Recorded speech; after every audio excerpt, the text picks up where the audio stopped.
Hello, you brilliant child of God. Welcome to Bible Bedtime.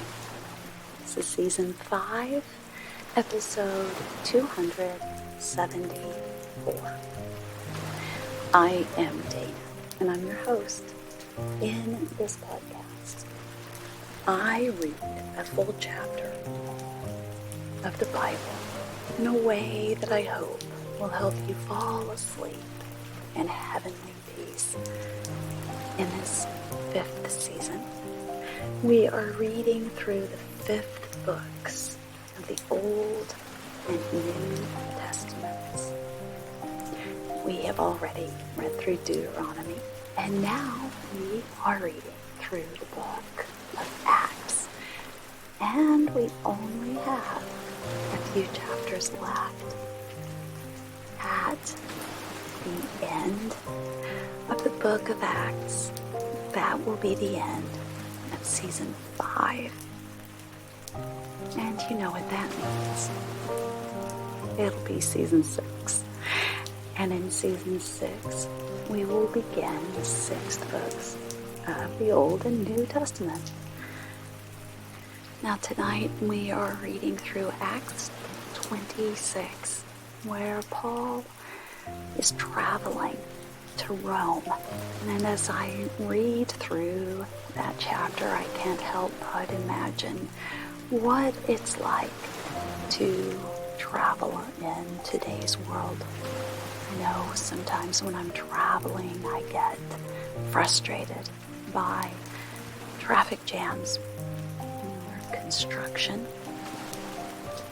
or sometimes when flying, there are delays because of weather or any reason at all. It seems like sometimes traveling can be so frustrating, intense, and stressful. And then I think back to Acts 26 and Paul's journey to Rome, and suddenly that extra 10 minutes it takes me to get home at the end of the day doesn't seem quite so frustrating. And if it is the end of your day, then I am so glad you're here.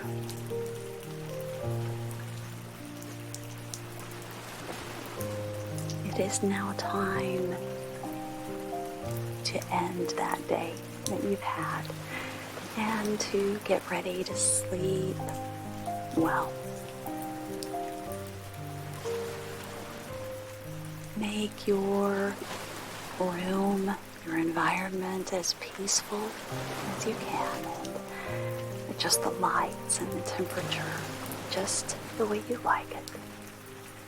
Put away any distractions and curl up or stretch out into your favorite sleeping position and feel your body relaxing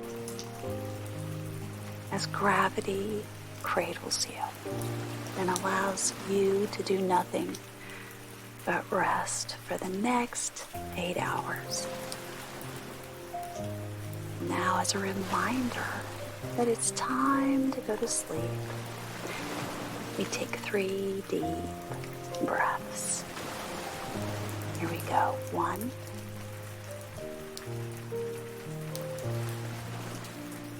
2, 3. Lovely.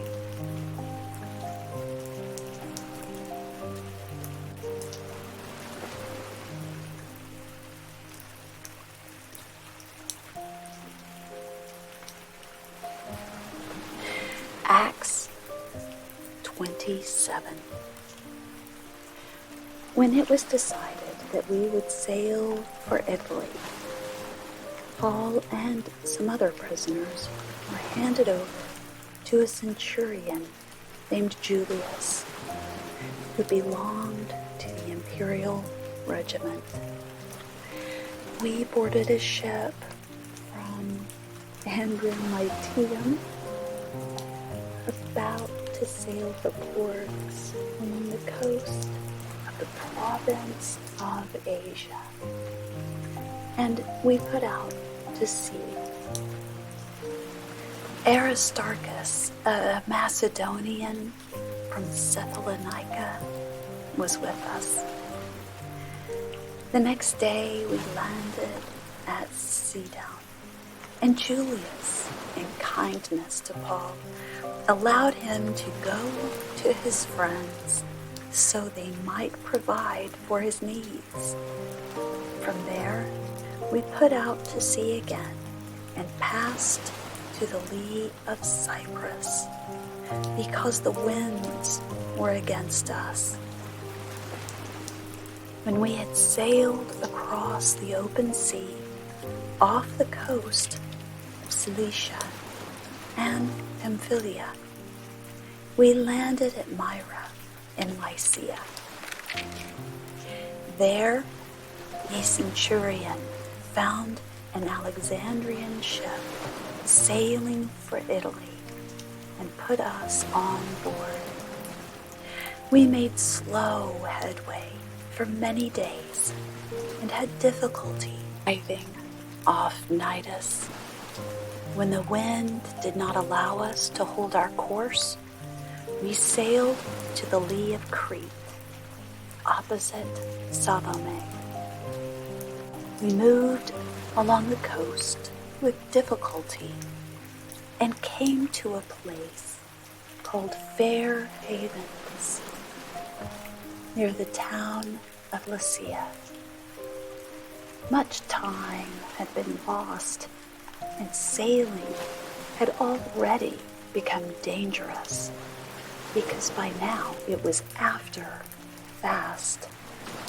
So Paul warned them, "Men, I can see that our voyage is going to be disastrous and bring great loss to ship and cargo and to our own lives also." But the centurion, instead of listening to what Paul said, followed the advice of the pilot and of the owner of the ship. Since the harbor was unsuitable to winter in, the majority decided that we should sail on, hoping to reach Phoenix and winter there. This was a harbor in Crete, facing both southwest and northwest. When a gentle south wind began to blow, they thought they had obtained what they wanted. So they weighed anchor and sailed along the shore of Crete. Before very long, a wind of hurricane force, called the northeastern, swept down from the island.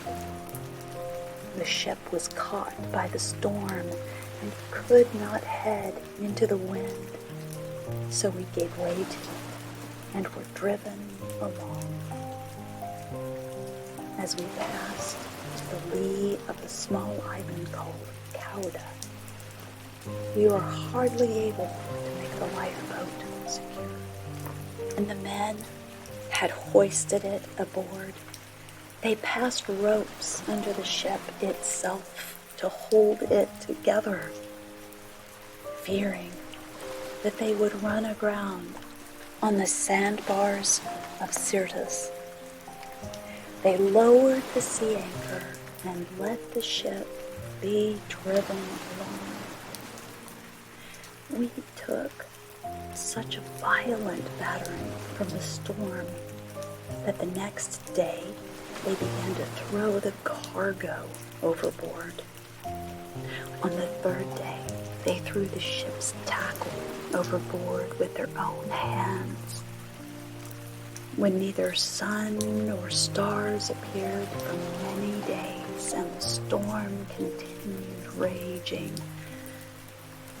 They finally gave up all hope of being saved. After the men had gone a long time without food, Paul stood up before them and said, "Men, you should have taken my advice not to sail from Crete. Then you would have spared yourselves this damage and loss.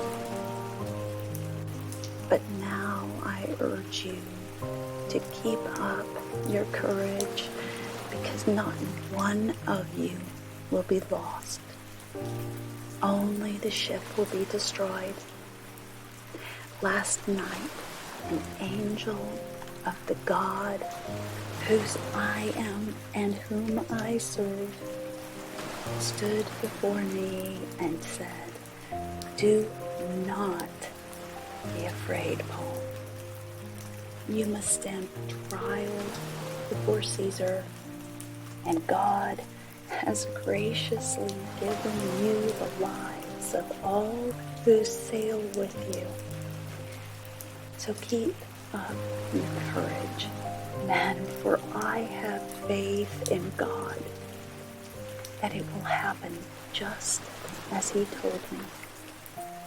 Nevertheless, we must run aground on some island.'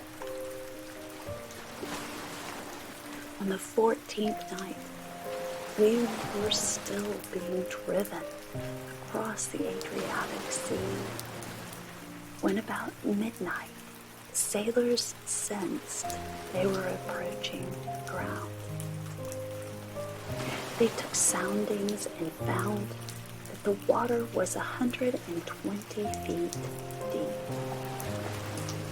A short time later, they took soundings again and found it was 90 feet deep. Fearing that we would be dashed against the rocks, they dropped 4 anchors from the stern and prayed for daylight. In an attempt to escape from the ship, sailors let the lifeboat down into the sea, pretending they were going to lower some anchors from the bow. Then Paul said to the centurion and the soldiers, "Unless these men stay with the ship, you cannot be saved." So the soldiers cut the ropes that held the lifeboat and let it fall away. Just before dawn, Paul urged them all to eat. "For the last 14 days, he said, you have been in constant suspense and have gone without food. You haven't eaten anything. Now I urge you to take some food.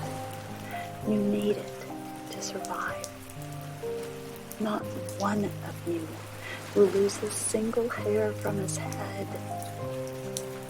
After he said this, he took some bread and gave thanks to God in front of them all. Then he broke it, began to eat. They were all encouraged and ate some food themselves.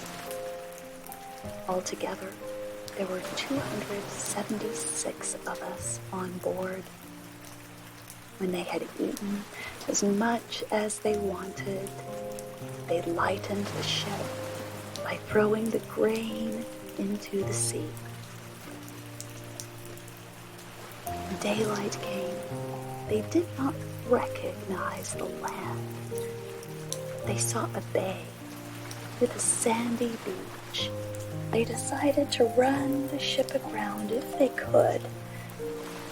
Cutting loose the anchors, they left them in the sea, and at the same time untied the ropes that held the rudders. Then they hoisted the foresail to the wind and made for the beach. But the ship struck a sandbar and ran aground. The bow struck fast and would not move. The stern was broken to pieces by the pounding of the surf.